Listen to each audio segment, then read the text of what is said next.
Fans war ಅನ್ನೋದು ಒಂಥರ dangerous ವಿಷಯ ಗುರು. ನಮ್ಮ ಕನ್ನಡ ಚಿತ್ರರಂಗದಲ್ಲಿ ಅಷ್ಟೇ ಅಲ್ಲ, ಯಾವುದೇ ಫೀಲ್ಡ್ ಹೋಗ್ಲಿ, ಯಾವುದೇ ಒಂದು ವಿಚಾರಕ್ಕೆ ಹೋಗ್ಲಿ, ಇದೊಂಥರ ಡೇಂಜರಸ್ ವಿಷಯನೇ. ಇದ್ರ ಬಗ್ಗೆ ನಾನು ಪರ್ಟಿಕ್ಯುಲರ್ ಆಗಿ ಮಾತಾಡೋದಕ್ಕೆ ಕಾರಣ ನಿಮ್ಗೆ ಆಲ್ರೆಡಿ ಗೊತ್ತಿರುತ್ತೆ. ರೀಸೆಂಟ್ ಆಗಿ ಸುದೀಪ್ ವರ್ಸಸ್ ದರ್ಶನ್ ಫ್ಯಾನ್ಸ್ ಅನ್ನೋ ಒಂದು ಕಾಂಟ್ರವರ್ಸಿ ಜಾಸ್ತಿ ನಡೀತಾ ಇದೆ. ಹೌದು, ಇದನ್ನ ಸ್ಟಾರ್ಟ್ ಮಾಡಿದ್ದು ಸುದೀಪ್ ಅವರೇ ಅನ್ನೋ ಒಂದು ವಿಷಯ ಜಾಸ್ತಿ ಸರ್ಕ್ಯುಲೇಟ್ ಆಗ್ತಾ ಇದೆ. ಬಟ್ ಅದಕ್ಕೆ ಸುದೀಪ್ ಅವರು ಕೂಡ ಕರೆಕ್ಟ್ ಆಗಿ ಆನ್ಸರ್ನ ಕೊಟ್ರು, ಏನು ಎತ್ತ ಅಂತ. ಅಷ್ಟೇ ಅಲ್ಲ, ಇದಕ್ಕೆ ವಿಜಯಲಕ್ಷ್ಮಿ ಮೇಡಮ್ ಅವರು ಒಂದು ರಿಪ್ಲೈ ಕೊಟ್ರು. ಬಟ್ ಅದು ಇದೇ ವಿಷಯಕ್ಕೆ ಅಂತ ಕನ್ಫರ್ಮ್ ಆಗಿ ಗೊತ್ತಿಲ್ಲ. ಬಟ್ ನಮ್ಮ ಫ್ಯಾನ್ಸ್ ಇದಾರಲ್ಲ, ಫ್ಯಾನ್ಸ್ ಅನ್ನೋದಕ್ಕಿಂತ ನಮ್ಮ ಒಂದು ಆಡಿಯನ್ಸ್ ಜನ ಇದಾರಲ್ಲ, ಅವರು ಅದನ್ನ ತಪ್ಪು ಸರಿನೋ ಏನು ವೆರಿಫೈ ಮಾಡ್ದಂಗೆ ಜಸ್ಟ್ ಒಂದು ರೂಮರ್ಸ್ ನ ಬೇಗ ಸ್ಪ್ರೆಡ್ ಮಾಡ್ಬಿಡ್ತಾರೆ. ನಮ್ಮ ಸೋಷಿಯಲ್ ಮೀಡಿಯಾನೇ ಹಂಗಿದೆ ಬಿಡಿ. ನಾವು ಬಂದಿದ್ದನ್ನ ಕೇಳಿದ್ದನ್ನ ಯಾವ್ದು ಕೂಡ ಒಟ್ಟಿಗೆ ನಂಬಕ್ಕೆ ಆಗೋದಿಲ್ಲ ಈಗಿನ ಟೈಮ್ ಅಲ್ಲಿ. ಬರ್ರಿ, ನಾನು ಇದ್ದಿರೋ ತರ ಸ್ಟ್ರೈಟ್ ಆಗಿ ಯಾವ್ದೋ ಫಿಲ್ಟರ್ ಇಲ್ದಂಗ್ ಮಾತಾಡ್ತೀನಿ ಗುರು. ಅದಕ್ಕೂ ಮುಂಚೆ ಎಲ್ಲರಿಗೂ welcome back to my channel. ಈ ಒಂದು ಕಾಂಟ್ರವರ್ಸಿ ಎಲ್ಲಿಂದನಪ್ಪ ಸ್ಟಾರ್ಟ್ ಆಯ್ತು ಅಂತ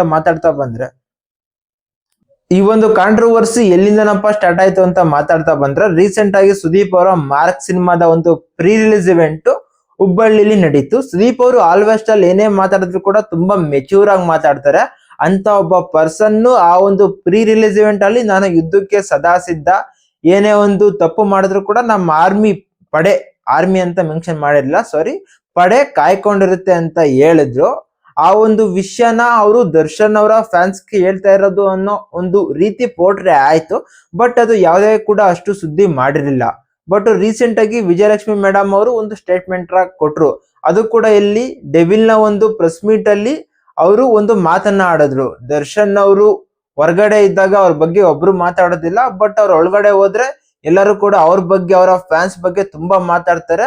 ಅವ್ರೇನಾದ್ರು ಹೊರಗಡೆ ಬಂದ್ರೆ ಅವರು ಬೆಂಗಳೂರಲ್ಲಿ ಇರ್ತಾರೋ ಇಲ್ವೋ ಅನ್ನೋ ಒಂದು ಮಾತನ್ನ ಮಾತಾಡಿದ್ರು.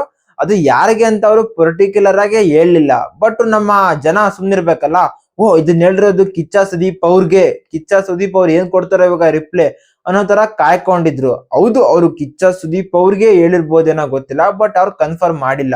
ವಿಜಯಲಕ್ಷ್ಮಿ ಮೇಡಮ್ ಅವರೇ ಬಂದು ಆ ಒಂದು ವಿಷಯನ ನಾನು ಸುದೀಪ್ ಅವ್ರಿಗೆ ಹೇಳಿದ್ದು ಅಂತ ಕನ್ಫರ್ಮ್ ಮಾಡಿದ್ರೆ ಆಮೇಲೆ ನಂಬೇಕು. ಇಲ್ಲ ಅಂದ್ರೆ ಸುಮ್ನೆ ದೊಡ್ಡ ಫ್ಯಾನ್ಸ್ ವಾರ್ಸ್ಗೆ ಇದು ದಾರಿ ಮಾಡ್ಕೊಳುತ್ತೆ. ಬಟ್ ಅವರು ಕನ್ಫರ್ಮ್ ಮಾಡ್ತಾರ ಇಲ್ವಾ ಗೊತ್ತಿಲ್ಲ. ಬಟ್ ಈ ಒಂದು ವಿಜಯಲಕ್ಷ್ಮಿ ಮೇಡಮ್ ಅವರು ಈ ಒಂದು ವಿಷಯನ ಕನ್ಫರ್ಮ್ ಮಾಡ್ತಾರ ಇಲ್ವಾ ಗೊತ್ತಿಲ್ಲ. ಈ ಒಂದು ವಿಷಯ ವಿಜಯಲಕ್ಷ್ಮಿ ಮೇಡಮ್ ಅವ್ರು ಏನ್ ಮಾತಾಡ್ತಾರೆ, ಈ ಒಂದು ವಿಷಯ ಅಬ್ಸಲ್ಯೂಟ್ಲಿ ಸುದೀಪ್ ಅವ್ರಿಗೆ ಹೋಗಿ ತಲುಪ್ತು. ಇದೇ ಒಂದು ಪ್ರಶ್ನೆನ ಪ್ರೆಸ್ ಮೀಟ್ ಅಲ್ಲಿ ಸುದೀಪ್ ಅವ್ರಿಗೆ ಕೇಳಿದ್ರೆ ಅವರು ಇದಕ್ಕೆ ಒಂಥರ ನ್ಯೂಟ್ರಲ್ ಆಗಿ ಸಮಾಧಾನ ಹೇಳಿದ್ರು. ನಾನು ದರ್ಶನ್ ಅವರ ಫ್ಯಾನ್ಸ್ಗೆ ಆಗ್ಲಿ ಅಥವಾ ಯಾವುದೇ ಒಬ್ಬ ಆಕ್ಟರ್ ನ ಫ್ಯಾನ್ಸ್ಗೆ ಆಗ್ಲಿ ನಾನು ಇದನ್ನ ರಿಪ್ಲೈ ಆಗಿ ಕೊಟ್ಟಿದ್ದಲ್ಲ. ನಾನ್ ಮಾತಾಡಿದ್ದು ಪೈರಸಿ ಅಪೋಸಿಟ್ ಅಲ್ಲಿ. ನನ್ನ ಸಿನಿಮಾನ ಕಾಪಾಡ್ಕೊಳ್ಳೋದು ನನ್ಗೆ ತುಂಬಾ ಇಂಪಾರ್ಟೆಂಟ್. ಹಂಗಾಗಿ ನಾನು ಅವ್ರನ್ನ ಮರ್ಸಿಲೆಸ್ ಆಗಿ ಯಾರು ಪೈರಸಿ ಮಾಡ್ತಾರೋ ಅವ್ರನ್ನ ಒಳಗಡೆ ಹಾಕಿಸ್ತೀನಿ. ಆ ಒಂದು ವಿಚಾರಕ್ಕೋಸ್ಕರ ನಾನು ಯುದ್ಧಕ್ಕೆ ಸದಾ ಸಿದ್ಧ ಅನ್ನೋ ಒಂದು ಸ್ಟೇಟ್ಮೆಂಟ್ ನ ಸುದೀಪ್ ಅವರು ಕೊಟ್ರು ಅಂತ ಅವರೇ ಹೇಳಿದ್ರು. ಸೊ ನಾವಿಲ್ಲಿಗೊಂದು ಕನ್ಫರ್ಮ್ ಮಾಡ್ಕೊಬಹುದು, ಇಲ್ಲಿ ಯಾವುದೇ ಉದ್ದೇಶವಾಗಿ ಸುದೀಪ್ ಅವರು ಮಾತಾಡಿಲ್ಲ. ಅದಕ್ಕೆ ನಾವು ಕರೆಕ್ಟ್ ಆಗಿ ಅರ್ಥ ಮಾಡ್ಕೊಬೇಕು. ಬಟ್ ಆ ಒಂದು ಸಿಚುವೇಶನ್ ಅಲ್ಲಿ ಯಾರಿಗೇ ಆಗ್ಲಿ ಅದೇ ಥಾಟ್ಸ್ ಬರುತ್ತೆ. ಬಟ್ ನಾವ್ ಏನನ್ನು ಕೂಡ ತಕ್ಷಣ ನಂಬಕ್ ಹೋಗ್ಬಾರ್ದು. ಅದೇ ಒಂದು ನಾವ್ ಮಾಡ್ಬೇಕಾಗಿದ್ದಂತ ಕೆಲ್ಸ. ಇಲ್ಲ ಅಂದ್ರೆ ತುಂಬಾ ಅನರ್ಥಕ್ಕೆ ಕಾರಣ ಆಗ್ತತೆ. ಅದೇ ಒಂದು ವಿಚಾರದ ಬಗ್ಗೆ ನಾವು ಆಕ್ಷನ್ಸ್ ನ ಅಥವಾ ರಿಯಾಕ್ಷನ್ಸ್ ನ ತಗೊಬೇಕಾದ್ರೆ ವೆಯ್ಟ್ ಮಾಡಿ ನೋಡ್ಬೇಕು. ಅಲ್ಲಿ ಏನಾಗ್ತಾ ಇದೆ ಅನ್ನೋದನ್ನ ತಿಳ್ಕೊಳ್ಳೋದು ತುಂಬಾ ಇಂಪಾರ್ಟೆಂಟ್. ಈ ಒಂದು ವಿಚಾರದಲ್ಲಿ ಕೂಡ ಅದೇ ಅನ್ಕೊಬಹುದು.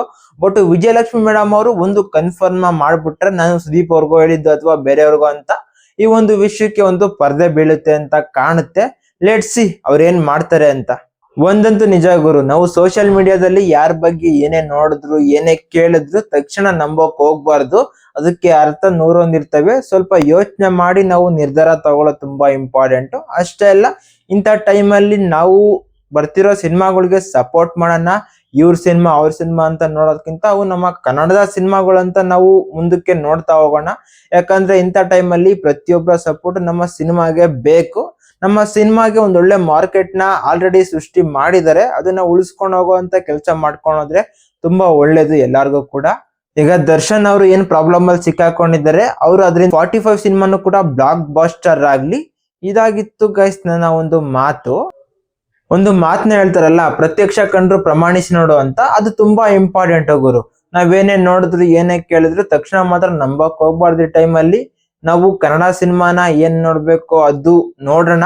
ಬಟ್ ನಮ್ಮ ಪರ್ಸನಲ್ ಜೀವನದಲ್ಲಿ ನಮ್ಮ ಕೆಲಸ ಏನಿದೆಯೋ ಅದನ್ನ ಮಾಡ್ತಾ ಹೋಗೋಣ. ಯಾವುದು ಕೂಡ ಇಂಪಾರ್ಟೆಂಟ್ ಅಲ್ಲ, ನಮ್ಮ ಜೀವನ ಮಾತ್ರ ನಮ್ಗೆ ಇಂಪಾರ್ಟೆಂಟ್. ಅದನ್ನ ಗುರ್ತಿಗಿಟ್ಕೊಂಡು ನಾವು ಏನೇ ಆಗ್ಲಿ ಏನೇ ಹೋಗ್ಲಿ ಕೆಲಸ ಮಾಡ್ಕೊಳೋದ್ರೆ ತುಂಬಾ ಒಳ್ಳೇದು ನಮ್ಗೆ.